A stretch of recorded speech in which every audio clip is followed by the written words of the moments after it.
সকালবেলা ঘুম থেকে উঠেই দেখি ঝোড়ো হাওয়ায় চারদিক লণ্ডভণ্ড, কিন্তু আমার তো স্কুলে যেতে হবে, তাই আমি চলে এসেছিলাম রান্নাঘরেতে চা করার জন্য। চা করতে করতে একটা গল্প আজকে মনে পড়লো। জানো তো, আমার মেয়ে যখন ছোট ছিল তখন ও গেছিল পুরী বেড়াতে। এই 3-3.5 বছর বয়স হবে, আমরা ওকে পুরী নিয়ে গেছিলাম। তো পুরী থেকে ফিরে যখন ওর আম্মা ওকে জিজ্ঞেস করছে, হ্যাঁ রে, কেমন দেখলি পুরীর সমুদ্র, তখন ও বলেছিল, আমাদের যে পুকুরটা আছে না, তার দাদু হচ্ছে সমুদ্র। তো ওর আম্মা জিজ্ঞেস করেছিল, দাদু মানে? বলেছিল, সমুদ্র তো ঢেউ দিতে শিখে গেছে, কিন্তু আমাদের পুকুরটা তো ছোট, তাই ও এখনো ঢেউ দিতে শেখেনি।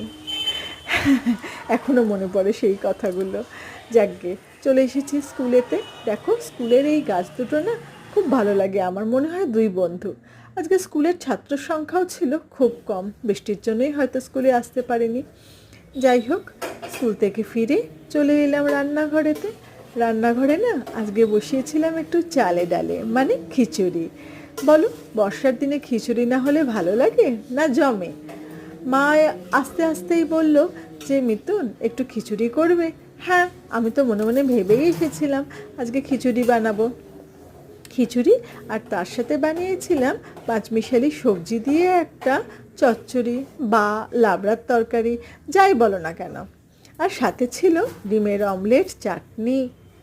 তোমাদের কার কার ভালো লাগে এই বর্ষায় খিচুড়ি খেতে? আমাকে একটু জানিও কিন্তু, প্লিজ। তোমরা একটু কমেন্ট করো, আমার সাথে একটুখানি গল্প করো। আমার বড্ড একা একা লাগে। তোমরা যদি কেউ কথা টথা না বলো, একটু কমেন্ট না করো, তাহলে আমি কি করে বুঝবো যে তোমরা আমার সাথে আছো?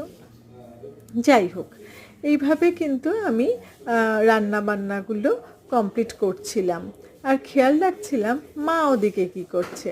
মা ওদিকে কিন্তু বসে বসে বলছিল যে, ওরে খিচুড়িতে একটুখানি ঝাল দিস, ওই তরকারিতে একটু নুনটা একটুখানি কম দিস, এইসব। তারপরে এসে দেখলাম মা বসে গেছে টিভি দেখতে। মা বসে বসে টিভি দেখছে। মায়ের খুব প্রিয় একটা চ্যানেল আছে, যেখানে বিভিন্ন জায়গায় বেড়াতে যায়, সেটা মা দেখছিল। এবার দেখো, আমি বিকেলবেলা বেরিয়েছিলাম একটু আমার বাগানের পাশেটাতে। এই বোগেনভিলিয়া গাছগুলো না আমার মনটা কেড়ে নেয়। তার সাথে এই পাখির আওয়াজগুলো দেখো, কি ভালো লাগছে না? একটা ভালো লাগলে প্লিজ লাইক, কমেন্ট, শেয়ার এইগুলি